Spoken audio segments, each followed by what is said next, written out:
의원님 같은 경우에는 예전부터 진보 정권이 늘 등장을 하면 미국의 꽃놀이패다 이런 얘기를 하셨는데 어떤 점에서 그런 겁니까? 그러면? 그러니까 아까 말씀드린 부분이에요.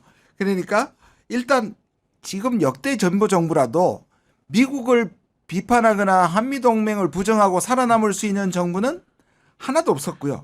그걸 다 알았습니다. 심지어 김대중 대통령도 미국 없이 우리가 살 수 없고 미국을 부인하면서 한국에서 표를 얻는다는 건 불가능했어요. 그러니까 미국이 보기에는 진보 정부를 길들이는 방법은 한미동맹을 흔든다는 그것만 줘도 자정작용 알아서 잘한다. 자정작용이 내 거 다 내고. 예. 그래서 꽃놀이표라고 얘기하는 겁니다. 야, 그럼 지금 이재명 정부에 대한 인식 역시 미국 정부는 크게 다르지 않을 것 같다는 생각이 많이 드는데 그럼 어떤 식으로 우리가 변화하고 대처하면 이 상황을 바꿀 수 있는 겁니까, 솔직히? 예, 그런데 이제 상황이 많이 변한 것은 뭐냐면은 영향력 차원에서 김대중 노무현 정부 때보다 지금 미국은 작아졌고 한국은 커졌다는 사실이죠. 일단 여기서 우리가 높은 자긍심과 자존감이 넘치는 아시아 민주주의 선도국으로서 우뚝 섰다는 이것이 달라졌습니다. 그리고 두 번째는 그 미국의 일방주의는 항상 끝이 좋질 못했습니다. 조지 부시가 그랬습니다. 전 세계의 역풍을 맞이했거든요. 지금 트럼프는 그게 더 빨리 올 가능성이 높습니다. 이런 부분에서 일단 세계 질서가 미국의 폭주하는 일방주의로부터 스스로 회복력을 갖고 움직인다는 거. 이것도 조금 더 유념을 해서 봐야 되겠고, 그다음에 세 번째는 그 어떤 중국을 포위 압박 견제하는 어떤 흐름 속에서도 사실 경제적인 공급망은 계속 얽혀 있어서 상호 의존 체계를 부정할 수 없다. 그래서 아무리 관세를 높이고 보호무역주의로 회귀한다 하더라도 이 공급망을 인위적이고 폭력적으로 조정해서 탈중국을 한다? 이것에 과연 어떤 국민들이 저는 뭐 음모론자들 빼놓고는 그렇죠. 네. 그리고 올해 들어와 가지고요. 지금 중국이 국내 관광객 들어온 게 450만 명. 지금 5월까지 통계입니다. 그래서 여러분들 그 자영업자들 지금 폐업 준비하시는 분들 많은데 조금만 참으세요. 아 진짜요? 이건 농담이 아니에요. 그들이 다시 돌아오고 있어. 그러면 올해 상반기에만 500만을 넘긴다는 얘기거든요. 지금은 우리 내수 아무리 진작해도 500만 명 소비 못 만들어냅니다. 그런데 중국 관광객이 올해 1000만 명이 넘는다는 거예요. 그리고 우리도 또 많이 갔다고. 자 이렇게 해가지고 다시 어떤 명동과 남대문과 홍대 입구와 이런 데서 그하고 제가 공항철도를 요즘 타고 다니는데 앉으면은 한국어보다 외국어가 더 많이 들립니다. 그중에 절반이 중국입니다. 그러면은 우리도 제가 보기에는 그래요. 이제 한한령도 조금씩 풀리고 있고. 그러면 올해 9월에 이제 천안문에서 전승절 행사가 있는 것 같고 거기 뭐 우리가 간다는 어떤 건 좀 뭐 확언할 수는 없지만 10월에 에이펙 정상회의가 경주에서 열리는데 이미 시진핑은 거기에 참석하겠다고 정가를 넣었단 말이에요. 네. 이게 일본 언론에 나왔어요. 그런데 윤석열 때 한 번도 안 온 시진핑이 온다는 거 아니에요? 그렇죠. 그때가 아마 제가 보기엔 한한령이 풀리는 시점이 될 거다. 그러면은 지금부터 잘 요걸 차곡차곡 관리해서 우리가 미국 없이 살 수는 없다 하는 동맹주의자들은 있다 하더라도 와서 소비를 진작시키고 관광 수입을 늘리는 데서 아 이게 중국하고 친하니까 나쁜 일이 아니구나. 이렇게 해서 경제적으로 서로 이제 윈윈하는 지점들을 만들고 실용적으로 헤쳐 나가면은 이 외교가 이렇게 어떤 윤석열 때 가치 외교보다 지금의 실용 외교가 왜 중요한가를 난 국민들이 알게 되실 거라고 봐요. 근데 문제는 트럼프의 미국이 한국의 그런 그 중국과의 협조적인 측면들을 지켜보지만은 않을 거 아닙니까? 당연히. 지금 말씀하신 분이 전적으로 동의하는데 그 사이에 장애물이잖아요. 지금. 그렇죠. 지금 미국의 압박을 결기 있게 견뎌내야만 그렇죠. 그날이 오는 거지. 그날이 오는 거잖아요. 네. 그 사이가 사실은 쉽지가 않아요.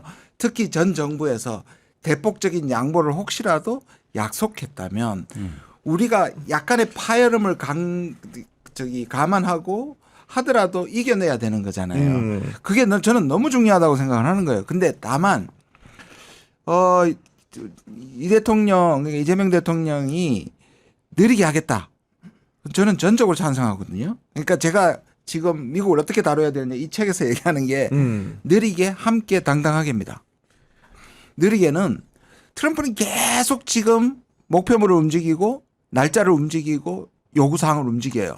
저는 7월 8일 또 연기할 수 있다고 봅니다. 음. 그러니까 정해진 게 아니기 때문에 다른 나라가 어떻게 하는가를 지켜봐야 지켜보고. 된다. 그래서 느리게 천천히 가야 된다. 그렇죠. 가능한. 네. 그리고 안 되면 안 되는 대로 기억하시잖아요. 바이든 정부 올 때까지 트럼프 일기에서 시작했던 분담금을 안 했습니다. 바이든 바꾸자마자 1년이나 2년 뒤에 해가지고 우리가 10%밖에 안 올렸습니다. 그렇죠. 그런 네. 전례가 있고요. 두 번째는 함께입니다. 지금 미국에서 일방적으로 당하고 있는 많은 미국의 우방국들, 일본, 멕시코, 호주, 그다음에 인도, 그다음에 EU 같은 국가들과 함께 연대를 해야 됩니다. 왜냐하면 미국만 빼고 자유무역 수호 연대 같은 걸 만들면 트럼프의 관세 정책은 실패할 수밖에 없고요. 여기서 한미일이 되게 중요합니다. 그래서 한일 관계는 좀 중요하다고 생각하고 네. 한미일이 FTA를 한미일이 세계 제조업을 다 장악하고 있습니다. 저 한중일이요. 한중일. 한중일 FTA입니다. 네. 한중일이 전 세계 제조업의 공급망을 장악하고 있습니다. 중국하고 먼저 하면 오해받겠지만 한일하고 연결시키고 한중일이 연결시켜서 함께 대응하면 미국의 보호주의는 성공 못합니다. 세 번째가 당당하게입니다. 아까 여러 번 말씀하셨지만 우리가 옛날에 노무현 대통령 때의 한국이 아니에요. 한국은 경제적으로 10위권, 그다음에 군사적으로 5위권입니다.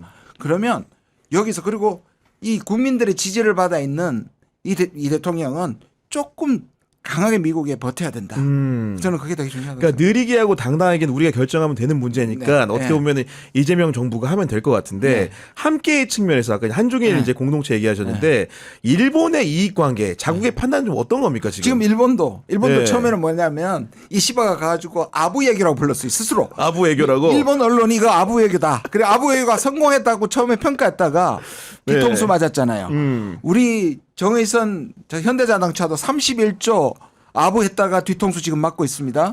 그래서 미국 지금 자동차 수출이 완전히 급감하고 있잖아요. 그러니까요. 근데 네. 일본도 뭐라 그랬냐면 이시바가 우리는 미국과 우리와 일본의 이익이 다를 수 있다. 먼저 하는 게 아니라고 얘기를 했고요.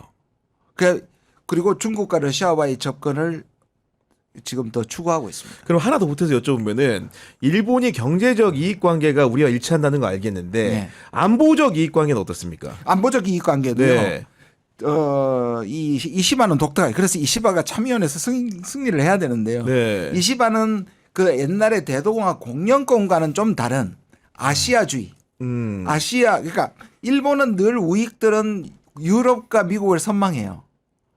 그들의 혀틈에서 우리는 선진국이다. 우리는 구주국가다. 우리는 미국이다. 이렇게 생각했잖아요. 근데 이시바는 아시아주의를 상당히 강조합니다. 그러니까 옛날 대동아 공영권을 얘기했던 제국주의자들은 아시아를 자기 밑에 두고 교두보로 삼으려던 사람이고 이시바는 이 아시아가 뭔가 자율성을 가지고 자리매김을 해야 된다는 의미에서 안보적인 측면에도 저는 상당 부분 접점이 있다고 생각합니다. 그렇구나. 왜냐면 제가 그 질문을 왜 드렸냐면은 그 한국의 경우에는 제가 제 정서인지 모르겠습니다만은 일본은 경쟁이라고 생각하는데 물어보면 중국이 경쟁이라고 생각하면 그런 답변하는 사람들이 많지는 않을 것 같아요. 중국이 경쟁자냐? 경쟁자냐 예를 들면. 근데 이제 일본에 물어보는 건 일본은 한국도 경쟁자인데 중국도 경쟁자일 것 같다는 느낌이 든다는 거죠. 예를 들면 그런 이해관계를 측면을 굉장히 가볍게 설명했을 때 그런 면이 상당 부분 있긴 있습니다. 어느 구석에서. 예컨대 반도체 같은 경우는 협력보단 경쟁 관계라고 봐야 되겠죠. 또 사실은 우리가 7년 전에 박근혜를 탄핵했을 때는 그때 반도체 경기가 굉장히 좋아서 회복도 빨랐고 또 일본에 대해서 자신감이 그때 문재인 정부 출범할 때 꽤 높아졌거든요.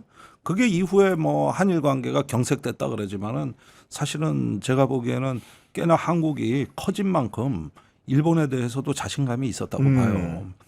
그런가 하면은 이제 어떤 안보적인 측면에서 일본하고 협력할 부분이 없는 건 아닙니다.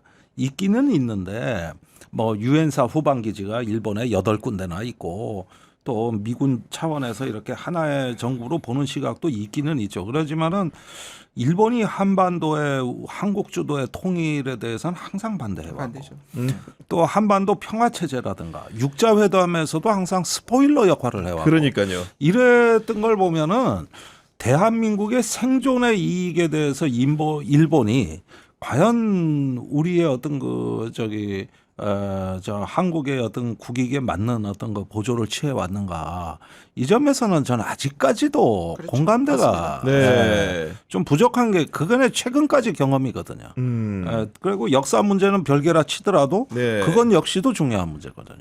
그래서 이런 문제들로 봤을 때는 저는 일본은 같이 가야 될 어떤 소중한 이웃인 건 맞는데 그것은 어디까지나 평화와 정의를 위해서 또 이 주변의 어떤 공정 공영을 위해서 함께 가야 되는 동반자라는 뜻이지 이 질서를 갈라치기 하고 양극화하면서 줄서기 할 때 이런 의미로 일본하고 협조를 한다 그러면 이거는 좀 긴장을 감수해도 될 부분이라 이거죠. 그래서 사실은 이재명 대통령의 후보 시절에도 계속 그 문제가 됐던 게 한미일 협력이란 말을 저도 계속 자문을 했던 게 네. 안보도 되도록이면 붙이지 마시고 안보 붙이지 말고. 동맹이라는 건 절대로 안 됩니다. 근데 중간에 한번 실수로 한번 동맹이라는 거 붙이기도 했고 네. 그다음에 한미일 협력이라는데 동맹이라고 조선일보 기자가 가짜로 쓰기도 했고 네. 그래서 그에 대한 긴장도는 알고 있는 것 같아요. 그래서 제가 아까 두 가지를 말씀드린 겁니다. 동맹은 안 되는 거고 이슈별에 협력을 할 수 있는 것이고 그래 이슈배가 좀 살아남아야 된다. 일본 극우가 있을 때는 바이든 때처럼 한미일 기시다라든지 아베는 한미일 동맹으로 가자는 거고 그 한미일 동맹은 평등한 동맹이 아니잖아요. 우리가 그렇죠. 일본 밑으로 들어가는 계속되는 거죠. 네. 그거는 조심해야죠. 우리가 일본하고 안보협력이나 동맹을 하기엔 신뢰가 없습니다. 예. 결국은 예. 그렇죠. 그런데 이제 세계 경제가 이렇게 블록화되고 할 때 사실 한국, 일본이 좋은 쪽으로 협력을 하면은 새로운 경제권이 탄생하는 거니까 일본 인구가 1억 아닙니까? 또 남북한도 경제 공동체가 되면은 거의 1억에 달하는 한 8천만 가량 되고 합치면 2억의 경제권이 탄생하는 거거든요. 그게 이제 대륙 세력으로 이렇게 진출하는 데 있어가지고 충분한 규모의 경제를 달성해서 우리도 동북아의 하나의 어떤 지역주의가 생기고 그 지역주의에서 공동의 어떤 그 비전이 나와서 같이 어떤 상생을 모색한다. 저는 이런 지역 통합은 우리가 해야 된다고 봐요. 그래서 이건 지역주의고 이건 통합이라고 할 수 있는 거거든요. 네. 그런데 지금의 한미일 안보 협력이나 이런 부분은 오히려 짜게 자는 얘기고 일본이 아시아의 무슨 지도국처럼 행세하는데 우리가 저기 뭐냐 뭐 흔들어줘야 돼. 서로가 그러니까, 네. 뭐 우리가 치어리더입니까? 그 앞에서 흔들게? 이런 식의 어떤 그런 측면에서는 좀 퇴행적 요소가 있어요. 거기에다 인도 태평양이라는 프레임을 저기 아베 총리가 만들어 가지고 이제 인도 태평양이 통합된다 이러지만은 인도하고 일본하고 지금 뭐 통합된 경제가 그 얘기가 2007년에 꺼냈는데 지금 15년도 더 지난 지금 와서 보면은 거의 된 게 없습니다. 한마디로 허상입니다, 허상. 그러니까 이런 상황 위에서 보면은 결국은 이재명 정부는 가장 가까운 근자에 있었던 윤석열 정부에 대한 반성과 성찰력부터 시작해야 되는데 많은 사람들이 궁금해하는 것은 그러면 윤석열 정부 때 망가진 대중 외교 이 부분을 좀 어떤 식으로 복원할 수 있는가?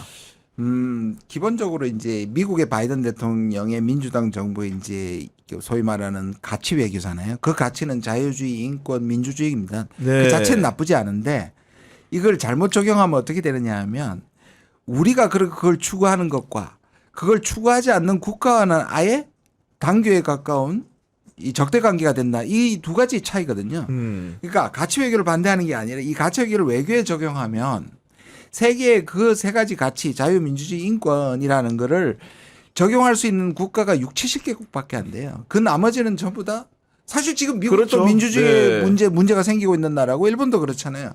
그거를 상대방이 적용하다 보니까 우리는 한미일만 그리고 나토까지 나머지 북한, 중국, 러시아, 이란 이런 국가들은 전부 다 적대국이 돼버리는 거죠. 그러니까요. 그러니까 이게 가치 외교를 표방했지만 이념과 진영 외교가 돼버렸단 말이에요. 그럼 우리는 이재명의 실용 외교는 뭐냐? 당연히 이 가치를 기반하는 국가들과는 더 깊은 관계로 가고 그러나 거기에 못 미치는 국가들하고도 외교를 하고 관리를 하고 국익을 추구해야 된다는 거고. 그렇죠. 네. 그러면 뭐냐? 중국과 러시아도 저 북러가 저렇게 됐을 때 윤석열은 어떻게 했냐면 한미를 해가지고 북러하고 상대하는 방법이었잖아요. 우리는 뭐냐면 러시아와 만나서 북러를 약화시키는 게 외교고 잘못된 중국과 만나서 중국을 관리하는 거다. 그래서 진영을 넘는 외교로 다변화돼야 된다. 네. 근데 다행히도 중국과 러시아는 한국과 적대 관계가 되기를 원하지 않습니다. 우리가 막대해서도 중국과 러시아는 한국의 중요성을 알아서 관계를 망치지 않고 멈췄습니다. 그거 다시 재개하면 돼요. 아까 말씀하신 것처럼 마음먹기에 따라서 중국과 러시아는 한국과 관계 개선할 준비가 돼 있다. 돼 있다. 김종대 의원님은 신호가 실제로 오고 이제 있죠. 보면은 뭐 상해 이제 강연도 다니셨는데 네. 중국 사람들이 느끼는 한국 윤석열 정부의 한국은 좀 어떤 상황이었습니까? 아니 그러니까 얼마나 지금 최악이 됐냐면은 상해 우리 교민이 많을 때 10만 명인데 지금 10,000명 선이 깨졌습니다. 그래요? 10분의 1 이하로 줄었거든요. 야. 그분들은요. 1991년에 그 한중 수교 할 때부터 건너가가지고 개척을 한 분들입니다. 그래가지고 인생의 반은 중국에서 살고 반은 한국에서 산다. 그래가지고 이제 다른 데 갈 수가 없는 거기에 뿌리를 내리신 분들인데 이런 분들이 90%가 거기서 저기 쫓겨나왔다고 생각을 해보십시오. 그러면 어디로 가겠습니까? 동남아로 간다든가 아니면 귀국한다든가 하는데 자기 생활 터전을 뺏기고 온 거예요.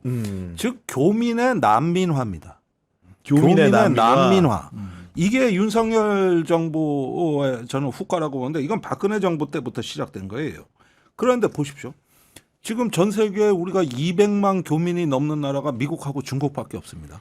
그렇게 쫓겨났어도. 그런데 중국에는 조선족이 또 있다고 말. 그렇네. 이걸 합치면 세계 최대 우리 민족의 중국에 살고 있거든요.